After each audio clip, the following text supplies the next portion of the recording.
配阴婚、黄皮子、活撞鬼、出马仙，这里头有让你害怕的吗？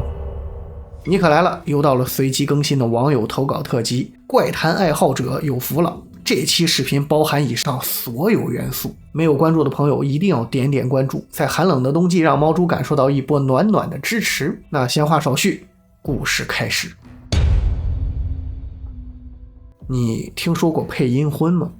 这件事发生在河北沧州的某处农村，是核桃姐姐同事讲给他，他又转述给核桃的。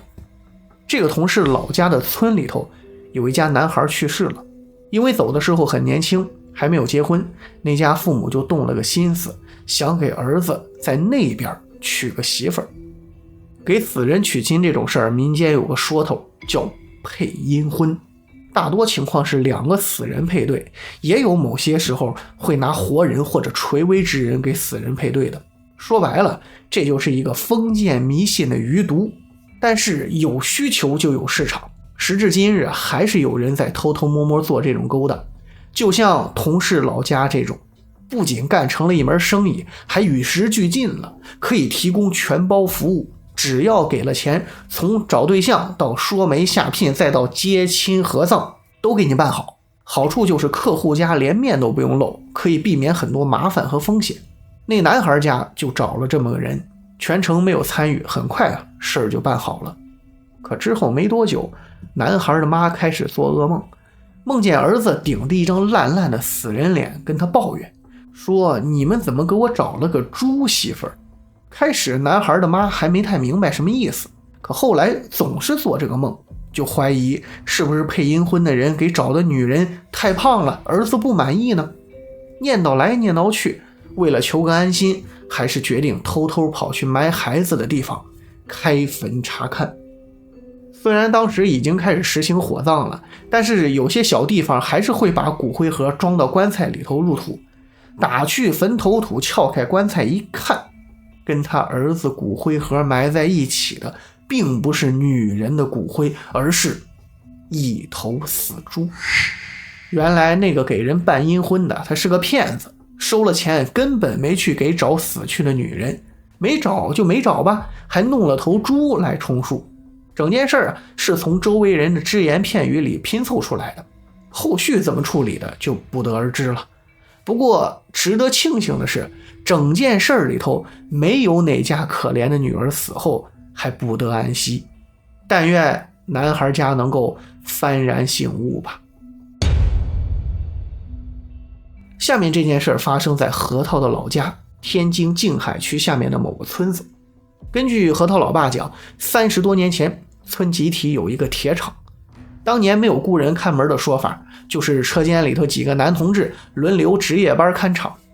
夜里头厂区半个人都没有，没啥事，看看黑白电视，困了眯一觉也就完了。可有天半夜，值班的老叔正打瞌睡呢，突然停电了。他拿着手电筒壮着胆子到车间里一看，原来是跳闸了。他也没多想，合上闸就回屋继续睡觉了。结果轮了一圈，到下回他值夜班的时候，还是差不多那个点儿，啪，灯又灭了，还是因为跳闸。连着遇到2回，这老叔就上心了。有一回车间里头男同志没事聚一块喝酒，老叔借着酒劲儿就把这事儿给想起来了，跟其他人说，我跟你们说个事儿啊，你们可别害怕。有几回我值夜班的时候，晚上到了某个点儿他就跳闸，老是那个时间，我怕你们有胆小的听了不敢值夜班了，就没跟你们说。结果说完这事儿，其他人都沉默了。半天几个人说他们都遇到过这种情况，都害怕，老叔害怕，也心照不宣的没提。好家伙，今天这一喝酒都把实话说出来了。哥几个借酒壮胆儿，一商量，今天晚上不睡觉了，盯他一宿，看他到底是什么玩意儿，装神弄鬼吓唬人。连说带聊，转眼就又到了半夜，眼瞅跳闸的时间快到了，哥几个提前到车间里猫着。不一会儿，果然有东西在那动。只见几只小黄鼠狼鬼鬼祟祟地跑进车间，聚到电闸下面。电闸在墙上，位置也不算太高啊，几只小黄鼠狼嗖嗖嗖，脚踩着肩膀，就跟搭人梯似的，几下搭到了电闸跟前。最上面的小黄鼠狼用爪子这么一扒拉，就把闸刀扒了下来，接着灯就灭了。等他们跑过去再合上闸刀亮了灯，那群小黄鼠狼早就跑得没影了。这回可算明白怎么回事了。第二天等都下了班，哥几个又聚在一起，其中有一个懂电工的在闸刀上就做了个手脚。等到半夜又是那个点儿，几只黄鼠狼又轻车熟路来了，还是那套活，一个落一个，脚踩着肩膀去够电闸。最后一只爬上去一摸闸，啪，撕啦，一路火花带闪电，当时黄鼠狼人梯就直挺挺的倒地上了，一个都没跑了。打这以后，他们厂里值夜班就再也没跳过闸。第三件事还是发生在核桃他们村，不过时间要往前倒到生产队时期。他们村里有个大爷姓柳，年轻的时候1.8米往上的大个，身强体壮，在生产队那是个干活下地的好手啊。有一年冬天，柳大爷去镇上亲戚家送东西，下午回来的时候天色已经晚了，只好摸黑赶路。冬天天短，5、6点钟就已经黑透了。那会儿的人们也没什么娱乐，干了一天农活，累得回到家早早的也就睡下了，路上半个人都没有。柳大爷去的时候走的是大路，回来想快一点，就抄了条小道。这小路是条土路，坑坑洼洼，一里外斜，擦着好几个村子的边过去，还经过不少坟地。胆小的人晚上一般都不敢走。柳大爷他不害怕，溜溜达达走到一个村子边的时候，这个村子过去就到他们自己村了。这个时候看到道口有一个一身红的长发女人，背对着他蹲在那儿，在那哭。柳大爷就想，这前后村挨着，可能沾亲带故的都认识，也没多琢磨，就过去想问问是谁，出了啥事儿。嘴里喊着大姐，走到跟前，伸手一拍这女人的肩膀，那女人猛地一回头。据柳大爷自己说，当时他浑身跟炸了一样，汗毛倒竖，冷汗直流，撒丫子一口气跑了2里地，到家嘡一脚把门给踹散了，进屋一头栽倒到炕上，人就昏死过去了。后来卧床在家了好久，病才好，身体呢也大不如从前了。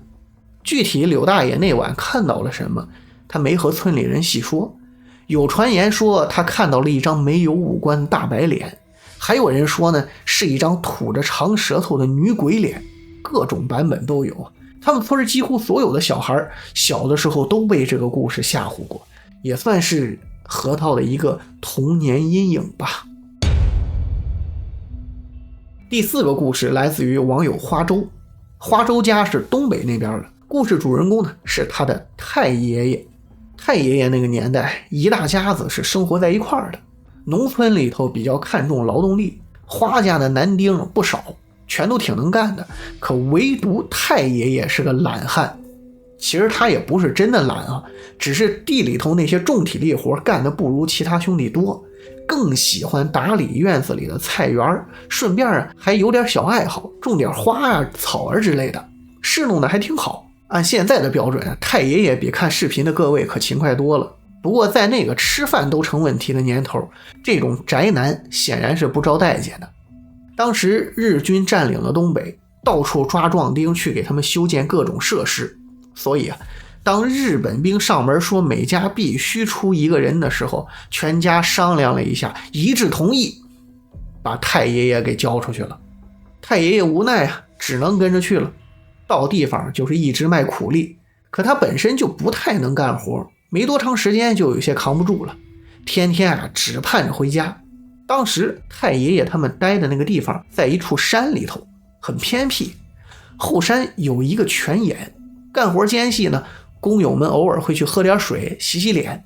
有一天他偷懒跑到泉眼边上洗手，洗着洗着突然想起来老家有泉眼可以许愿的说法，他就冲泉眼许了个愿，大概就是我不想在这待着了，我想回家去，只要能回家让我做什么都行。